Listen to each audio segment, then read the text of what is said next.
Kamusta mga kaibigan? Magandang araw sa inyong lahat. Be safe.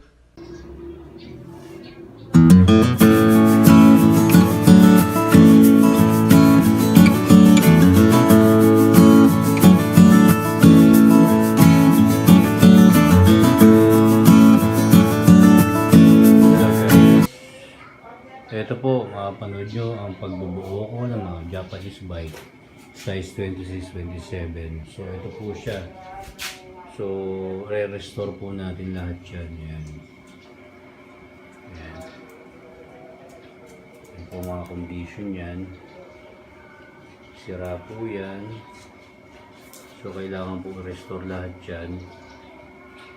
At papakita ko sa inyo kung paano siya i-restore. So ito po, isa na-restore na natin. Ayan. So may basket na siya. Lagyan ko siya ng basket. Ayan. Ayan. Ayan po, ayan. So guys, itong white, re-restore rin natin. Ayan. So abangan nyo yung ages kung ano yung result. Hello guys, bigyan ko yan ng update ng mga nire-restore kong bike. So far, sa mga bikes na nire-restore ko, yung mga Japanese bikes. So ngayon, ang update ko, so naka-apat na akong restore. Na-restore ko na yung apat. So pakita ko sa inyo. So guys, ito pala yung mga, yung isa sa na-restore ko na. Ayan. So kulay silver siya, size 26 siya, 26. So ayan, okay na siya. Ayan. So restored na rin yung pintura niya, color silver. Tapos lagyan ko na rin siya ng basket. So ito, meron pa tayong isang nare-restore. Ayan. So ongoing pa rin siya. Ayan. Yung mga kalawang niya, tanggalin natin yan.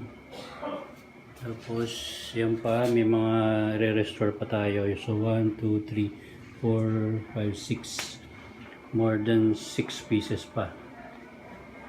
So yan ang ating store. So yan, yung mga na-restore ko nandito. So papakita ko sa inyo. Ayan, ito pa isa, color black. Ayan, black color. So yan, may basket na rin siya. So ito yellow. Ayan, mountain bike siya, holding bike. So may white pa tayo dyan, white. And then may black pa tayo dun. So mga na-restore na siya. So itong isang to, black color. So heavy rusted siya. Ayan. Yung mga rust niya. So, ayan. So, purong rust yan. Kalawang. Kalawang, ayan. So, yan yung mga rim niya. So, kalawang nililinis natin ang sabon. So, nagsasabon tayo. Tapos, sabay liya. So, yung ibang bike, ayan. Rusted talaga siya. Ayan. Yun yung mga condition ng bike na re-restore natin. Ayan. Ayan o. Yung mga kalawang. Mga kalawang sa manibela, sa gulong, sa fender. Ayan o. Sa boha. Ayan. Basag-basag na ilaw. Kalawang na stemples. So yan ang mga re-restore natin. Balaktot na fender. Ayan. Oh. Oh. Re-restore natin yan. Hi guys. So far yung activity natin sa pagbubuo ng mga Japanese bikes. So eto. Yan. Yung black na kahapon na medyo pa-okay na siya. Ayan. Okay guys, isa na naman build. Ito, color white.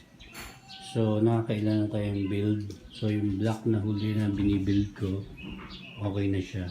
So, ito meron pa tayong mga remaining to be restored bikes. So, yung black na, ito na siya. Ito na yung mga na-build natin bikes. Yan, na-restore na natin yan. Yan lahat. So, ito yung black. Ayan, so may basket na siya na plastic.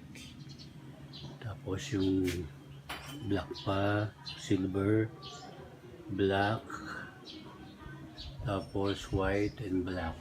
So neutral color lang tayo ngayon. Ayan. Ito yung black kahapon na binibuild ko. Ayan, so ayan na, okay na siya. Nawala na yung mga kalawang. Ayan. Okay na siya. Clean as good as new. Okay? Hi guys, ito yung sa nire-restore ko. Ginawa ko siyang color blue. Ayan. So, isa siyang Japanese bike. Color blue ang ginawa ko sa kanya. So, wait na lang sa restoration. Final result. Thank you. Hi guys, ito na yung ginagawa natin. Na-restore na natin yung kulay blue na Jap bike. Ayan, cruiser siya. So may basket na rin siya. Ayan. So kulay blue. Niretain natin yung brand niya. Ayan. So yan na siya. Ready to go. Ayan. So painted na siya ng black. Tapos seats niya. So yung original handle niya, handle grips. So painted na rin, shiny yung handlebar. Yan. Yan yung frame niya. So okay na guys, available na ang blue. Hi guys, ito another project bike. So may mga i-restore pa tayo, marami pa tayo i-restore ng Japanese bike. May silver, may black, tapos silver size 26 and 27. Yan. So yan yung mga itsura pa nila. So yan, kalawang pa. Talagang makikita nyo yun talagang totally. Pero restorable naman siya. Yan ang kalawang. So ito yung next natin gagawin, silver. So transform natin ng kulay yan. Ibang color gagawin natin dyan. So, yun yung blue natin na nagawa. Ayan. Ayan. Ganda. Yun pa yung mga nagawa natin guys. Yun. Meron tayong black, white, meron tayong black uli, tapos silver, tapos black, and then yung latest natin blue.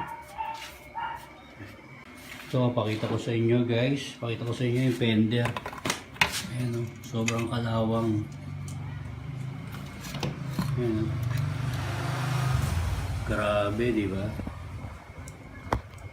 Pakita ko sa inyo yan, sobrang kalawang. Ayan o. So, re-restore natin yan. Siguro kaskas pintura.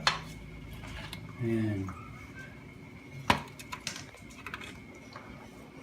So, pakita ko sa inyo guys. Pakita ko sa inyo yung fender. Ayan o. Sobrang kalawang. Ayan o. Grabe, di ba? Pakita ko sa inyo yan, sobrang kalawang. Ayan o. So, re-restore natin yan. Siguro kaskas pintura. Ayan. Ayan pa guys, yung mga parts. Ito yung stand nya. Ayan, kalawang rin yan. Ayan. So, gamitan natin ng sabon and tubig. Ayan. Saka steel brush. Yan. Steel brush. And liha na basa. Ayun yung mga liha. And then foam. Scrubbing pad. Yan.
Hello guys, ito naman may mga ni-restore pa tayo. So from this one, yan, red color, yan, makikita nyo, yan, restore natin. So inaayos ko lang yung mga brakes nya, yan. So restored na yan, red color, from silver, may basket na siya, yan. Naayos na lang natin. So restored na siya. So brakes na lang ang kailangan. So ito yung restore natin, color silver, ginawa natin blue. Ayan, kalawang na kalawang siya dati, pero yan na siya. So color blue ang ginawa ko. Tapos yung isang red.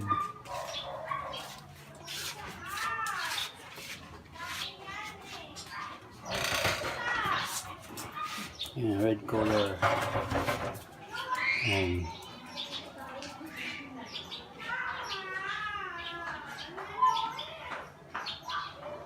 restored na siya. Meron pa siyang protection, upuan niya original. So fender niya silver, red. May basket na siya na bakal. Yan. Hi guys, ito may bago tayong re-restore, color white. So, restore lang natin as white color siya.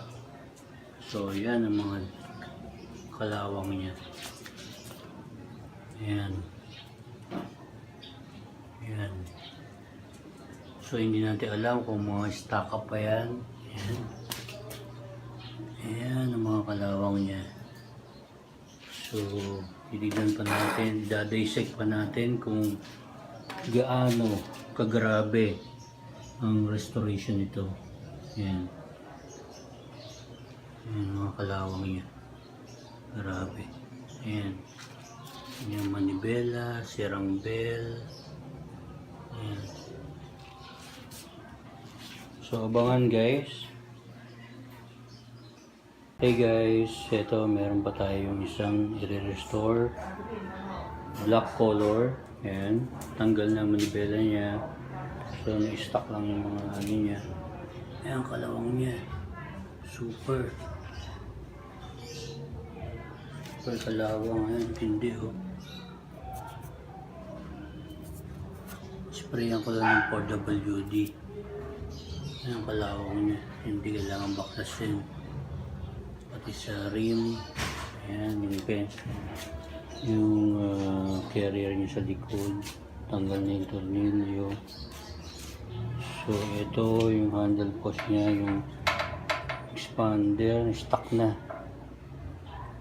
So yun ang restore natin, abangan.